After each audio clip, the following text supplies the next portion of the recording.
Saysay. Utanaon ta ko siya. Saysay. Panginoon, ako nagsaysay, ikaw saysay sa reliyon mo.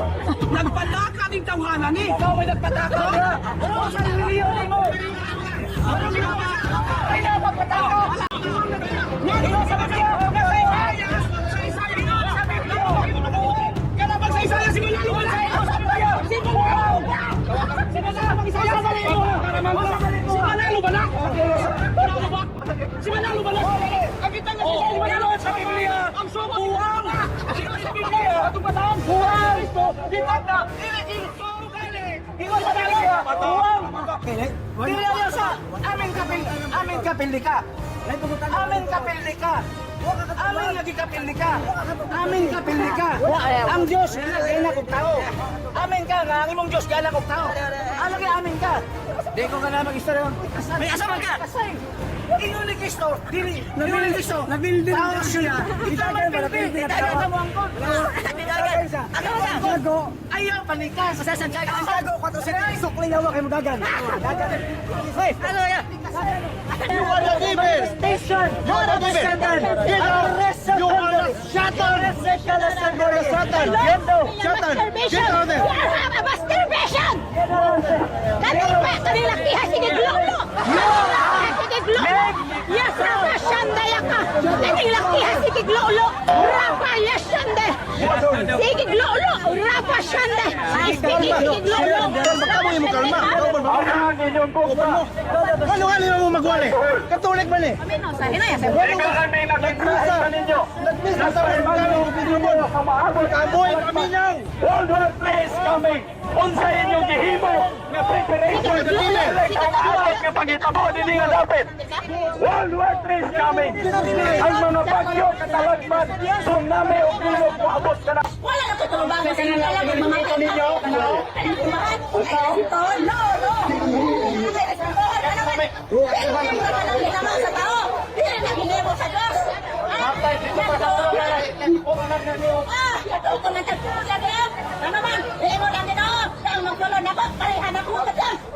Pagkinoo? Oh, gano'n! Nakasusukan mo! Ang agalayo ng tingog, aron makadungogan ka na! Oh! Lagay mo ito! Nabugpihan yung masala, kaya hapit na sila kare! Nagkayo ka! Mauna nga, ang mga kaaway ng Pesto, mga nagawa ko! Oh, respeto mo rin amo! Ang pastor na humahatol sa labas ng tunay na iglesia, gago, tanga, inutil, talantado! O, baka gusto nyo akong kagalitan. Baka meron dito pastor ni Manalo ngayon. Pumasok ka! Patutulayan ko! Gago yung puno mo! Ang Biblia daw, Daw na naman. ang Biblia ay bilog daw ang mundo. Yes! Daw. Bilog! Bilog! Patutunayan ko! Letra por letra, bilog ang mundo! Tatay ninyo si Lucifer. Tinalo ko dito. Hindi nyo natalo siya. Tatay ninyo siya. Tingnan ninyo. Hawak-hawak niya, mga liig ninyo. Tapos debate-debate.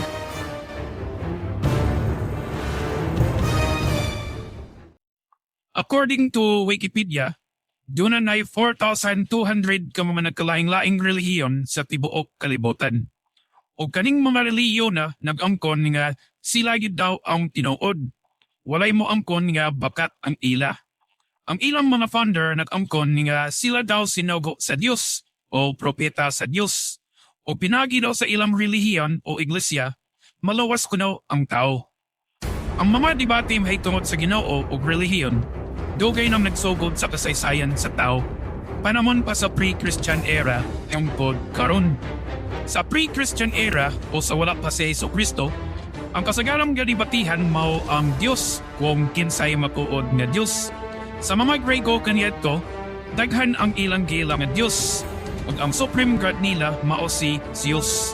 Sa Roma, ang ilang gila nga supreme god mao si Jupiter. Ug sa mga Hudyo, ang ilang gila nga Dios mao si YHWH kun Yahweh. Na maopoy gila nga Dios sa mga Kristiyanos ug Islam karon. Sa mga relihiyon karong panahon, ilabi na aning mga Kristiyanos ug Islam, makalilibog na kaayo. Matod pa sa data sa mga relihiyon, ang Roman Catholic Church sa tukod daw ni adtong 30 o 33 AD, pinalagi daw ni Jesucristo mismo. Mabasa ko na sa Mateo Kapitulo 16, versikulo 18.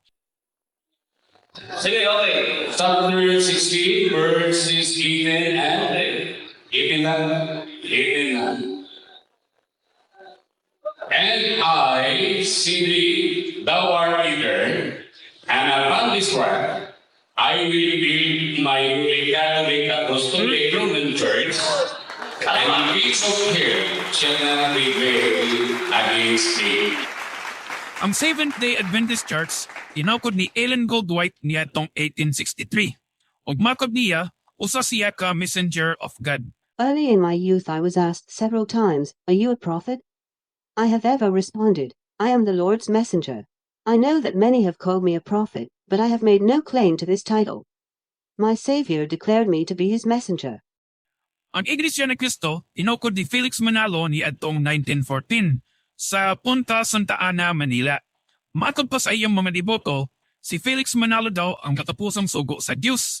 Nga nasalat daw sa Giparayag Kapitulo 7, versikulo 2, paingon sa 3. At binabati rin po namin ang nakasubaybay at naaabot ng programang ito. Mga kaibigan, ang pagtutuunan po ng ating pagtalakay ay ang isa sa mga hula o Bible prophecy o paunang salita ng ating Panginoong Diyos na pinagbabatayan ng Iglesia ni Cristo sa aming pananampalataya na si kapatid na Felix Manalo ay ang sugo ng Diyos sa mga huling araw na nakasulat po sa Apokalipsis 7:2-3. Ang Islam o Muslim, gitukod ni Muhammad niadtong 570 CE. O kining relihiyon na mo'y ikaduha sa pinakadagang membro sa tibuok kalibutan. Makob pa sa iyang mga deboto, but who are we in comparison to? There's no comparison. We are nothing. He is the messenger, sallallahu alaihi wasallam. The instructions given through him by Allah subhanahu wa ta'ala.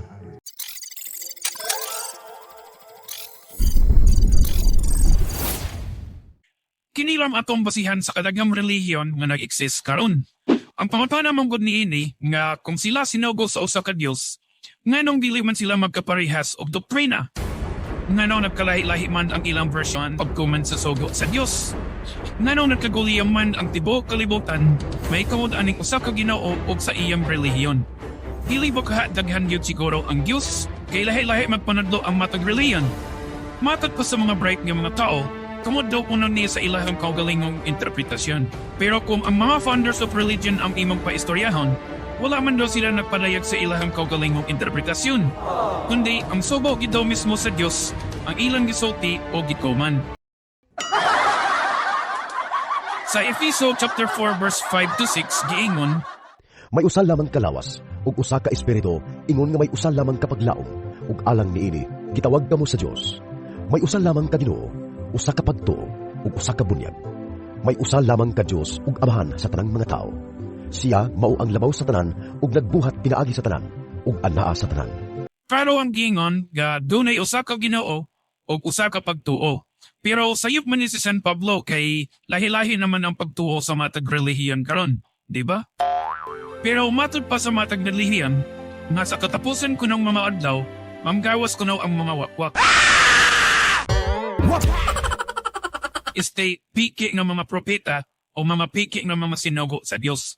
Mabasa sa Mateo Kapitulo 7, versikulo 15. Pagbantay kamo sa mga mini nga propeta. Muanha sila kaninyo nga murag mga karnero. Apan ang tinuod, sama sila sa bangis nga mga lobo. Mailhan ninyo sila sa ilang binuhatan. Kay ang sampinit, dili man mamungag ubas. Ug ang kadyapa, dili usab mamungag igos. Mga igsoon, ayaw ninyo tumungi ang tanang nagpatuo na ang Espiritu ana kanila. Undili usisahan ninyo panggikan tagayon sa Dios. Ang Espiritu nga ana kanila, kay daghan ang dili matuod na mga propeta, mananunghat sa tanang tabi. Maingan ninyo, kung ang Espiritu iya sa Dios pinaagi na ini. Ang nagpahayag na si Jesucristo nagpagkatao niya sa Dios. Apan ang dili magpahayag na ini, may tungod kang Jesucristo, dili iya sa Dios. Ang maong Espiritu iya sa kaaway ni Kristo. Nadunggan ninyo na mupanhi kini ug karon aniya na gayon sa kalibutan.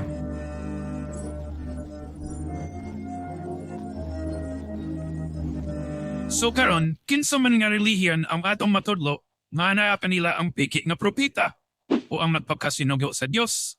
Kaysa akong nakita, ang kanan nagtuman man sa kabubuton sa Dios o nanadlo diha sa pagbuhat ug maayo. Sa katapusan, simple lang ang akong may istorya bahin ni ining tanan. Kung sila man sinugo gayud sa usa ka Dios, nagtuo kong mayo sa lamang pud kipagtuo og doktrina nga mayan sundon sa tanang tao. Apan kung gikan ng gitpod siguro ni sa ilang kaugalingong interpretasyon o pagtuo, kini ang kamatuoran na daghan gyud ang relihiyon.